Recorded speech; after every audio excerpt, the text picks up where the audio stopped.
ధర్మవరం అనే ఊర్లో కేశవయ్య అనే వ్యాపారి ఉండేవాడు. ఆయన దగ్గర ఓ ముసలి ఏనుగు ఉండేది. ఆ ఊర్లో పెళ్ళిళ్ళు తిరణాలు జరిగినప్పుడు ఊరేగింపుల కోసం దాన్ని అద్దెకిస్తుండేవాడు.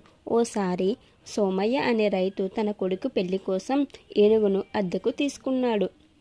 ఊరేగింపంతా బాగానే జరిగింది. కానీ ఆ తర్వాత ఏనుగుకి సుస్థి చేసింది. చూస్తుండగానే కుప్పకూలి చనిపోయింది. సోమయ్య గబగబా వెళ్ళి కేశవయ్యకు విషయం చెప్పాడు.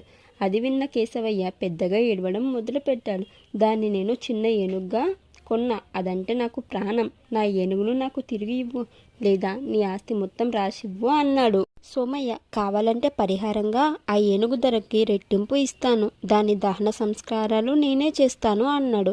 అయినా కేశవయ్య ఒప్పుకోలేదు. నా ఏనుగును నాకివ్వు అని పట్టుబట్టాడు. దాంతో సోమయ్య ఆ ఊరి పెద్ద రామారావు వద్దకెళ్ళి తన గోడు వినిపించాడు.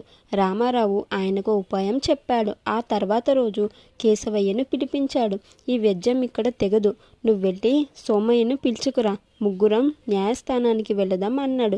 కేశవయ్య సోమయ్య ఇంటికి వెళ్ళి గుమ్మం తలుపు ఓరగా మూసి ఉంది. సోమయ్య అని పిలుస్తూ తలుపును నెట్టగానే దాని వెనుకున్న కుండలు కింద పడ్డాయి. దాంతో కుండలన్నీ పగిలిపోయాయి.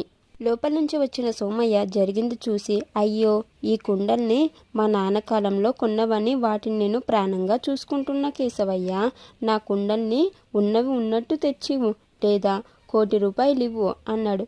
కుండలకి ₹1,00,00,000?